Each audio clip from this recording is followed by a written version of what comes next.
Yan na, magandang araw mga idol.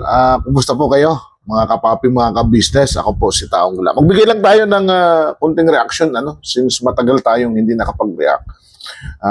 Kung mapapansin po natin mga idol, ay tila lumalala na po talaga ang palitan ng isyo sa kabilang kampo dito naman po sa mga kagwang. Actually, sinasabi nga na ito po ay isang issue na lamang ng pataasan ng views. Pero ako para sa akin, tingnan nga natin kung sino nga ba po ang nagpapataas ng views.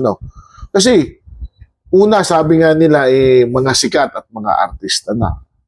So kung titingnan po natin saan ka ba maniniwala sa mga artista. Ang artista kasi pagkaalam ko mga idol, ito po yung mga taong nagpapakita ng pag-acting sa harap ng camera for the sake of yung pong mapanood ang kanilang mga pelikula. So ibig sabihin, ginagampan nila yung kanilang papel. Kung ano po yung papel na nakalaan sa kanila, pero hindi sumasalamin yan sa totoong buhay. So nakuha natin, no? Kasi kung titingnan natin yung usapin na paggamit ng views, dito makikita agad natin kung sino talaga yung gumagamit ng views. Ako para sa akin sa usapin kay Bong, wala na talagang ibang totoong may concern para sa pagbabago ni Bong. It is the business. Kaya nga lang sa kasalukuyan, itong nangyari kay Bong ay mas lalo pang lumala. Kumbaga parang ang kinakatakot ko rito mga idol is yung pinapaniwala si Bong na talagang sila o okay sila, pinapaniwala si Bong na dito ka at talagang dito ang totoong nagmamahal sa iyo. At ang nakakatakot dito ay kung may mga taong nag-aabot ng pera para kay Bong to sustain sa kanyang bisyo. Kasi ito na po yung kinakatakutan natin kapag bumalik si Bong. Pero tandaan po natin, kapag bumalik si Bong sa bisyo, sa daloy ng talakayan mula pa noon mga idol, masasabi natin, ako para sa akin, hindi kaya may isang tao na talagang ipinoprovide yung kagustuhan ni Bong umalik sa bisyo para lang makuha nila ang atensyon. Kasi kung napoprovide ang kagustuhan ni Bong sa kasalukuyan, syempre doon siya. Di po ba? Yun ang nakakatakot sa mga ganitong pagkakataon. Ano po sa palagay nyo? Una po sa lahat mga idol, yung usapin po na walang patid na palitan ng isyo. Ako kasi ang mga kagwang nagsasagot din lang sila Kung ano po yung kailangan o yung mga punto na kailangan nilang linawin para ipagtanggol si Bong. Bakit? Kasi hanggang naman sa kasalukuyan ay hindi pa rin naman tumitigil. Wala pa rin namang pagsasara ng pintuan para kay Bong. Andyan pa rin yan. Andyan yung katotohanan na naging bahagi si Bong ng ka-business Although, may mga habang tumatagal ay may mga nadidiscover pero ang mga bagay nito ay usaping nasasakop at nasasaklaw ng ka-business, which is Mr. Ka-business lamang ang kailangan magdesisyon. Pero sa ganitong punto, kawawa. Kung titingnan po natin, naaawa ako kay Bong Kasi patuloy kong sinasabi na nabibiktima siya o biktima lamang siya ng yung mga, kumbaga, parang mga leon at buitre na nag-aabang lang para sakmalin ang kanyang kahinaan upang magamit na maging kalakasan ng kabilang kampo. Yun po yung katotohanan doon Yun, sinasabi nilang dahil nga sikat si Bong, di po ba? So, kung titingnan natin yung pagpe-pretend na andun yung damdamin nila kay Bong, hindi naman talagang totoong makatotohanan Bakit? Kaya niya ba? Ito lang ang masasabi, kaya niya bang pakisamahan si Bong to the point na pakasalan niya? Yun lang naman yung bottom line Diba? Yun lang naman yung problema doon Yun lang naman yung talagang gusto ni Bong Kaya ang nakikita ko kasi, kung titingnan natin, nag-ugat ang bagay na ito dahil sa unsuccessful na dapat sana ay pagpapakasal ni Bong at Chinky. Doon yan nag-ugat, di po ba?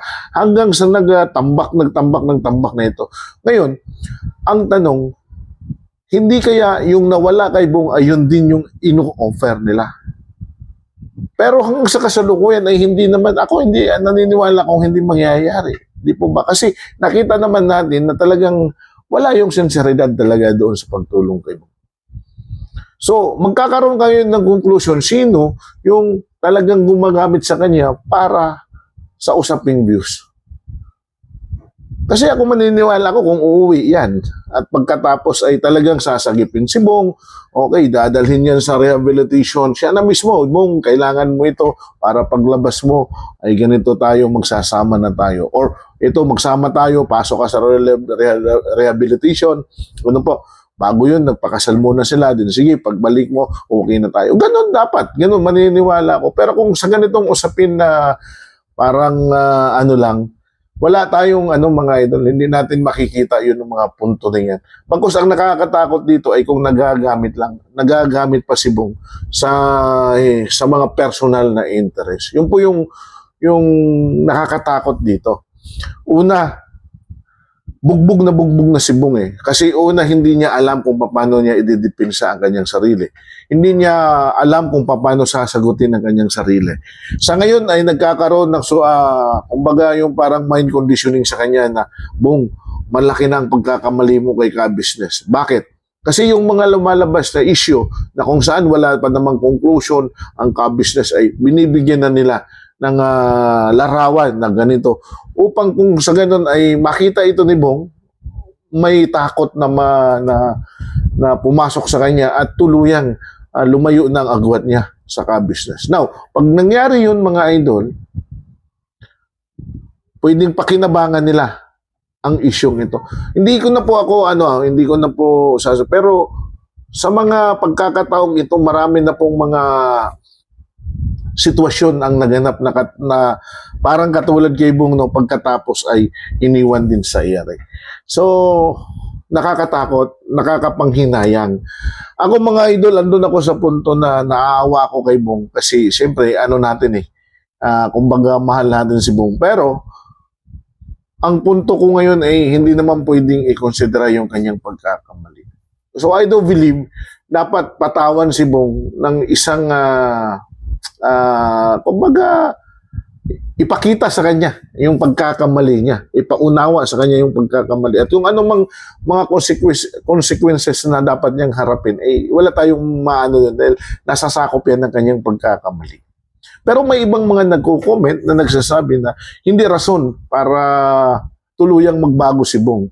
Maaring ito ay magiging dahilan lang ng kanyang tuluyang paglayo. Yes, katulad nga ng sinasabi natin, tama po kayo, no? Katulad ng sinasabi natin, isa yan sa kinakatakutan natin.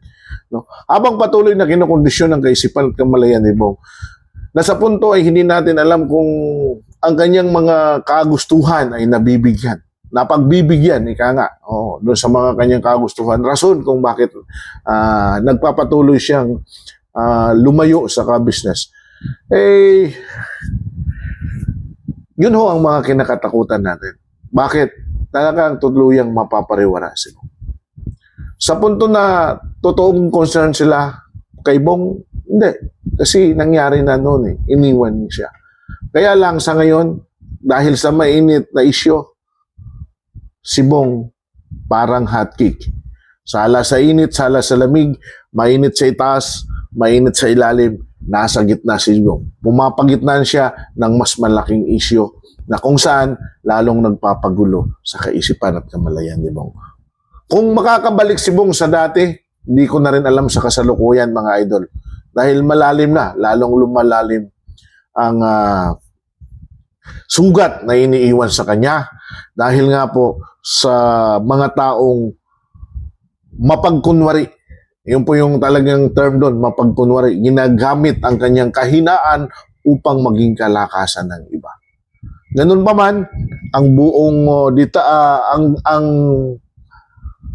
resolution lamang dito, ang pagtatapos lamang nito mga idol, ay kung makita natin ang stand ng ka-business. Kung ano, dahil siya lang po ang nakakaalam kung ano po ang nararapat niyang gawin para kay Bong. At kung naibigay yan, si Bong pa rin, bilang si Bong, ang kanyang sarili, ang dapat magdesisyon. Kung patuloy siyang, kumbaga, magpapalinlang sa mga mapaglinlang at mapagkunwaring mga taong kunwari ay mahal siya, nakapalibot sa kanya, o magigising siya sa katotohanan na ang ka-business lang talaga ang totoong may pagmamahal sa kanya.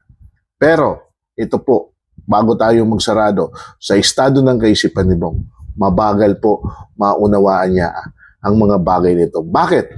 Kasi si Bong, kapag nakikita niya na mas malaya siya at napoprovide ang kanyang mga kagustuhan, yan po ang tama para sa kanya. Sana Bong, kung nakikinig ka man, pag-isipan mo. Sana Bong, kung nanonood ka, magbago ka habang may panahon pa. Dahil nakakaawa kapag dumating sa punto na magkasakit ka na sa kalsada, wala nang sasambot sa inyo. Wala nang magbibigay ng pagkakataon para sa iyo. At nakakatakot na umuwi ka sa ka-business na mayroon ka ng malalang karamdaman.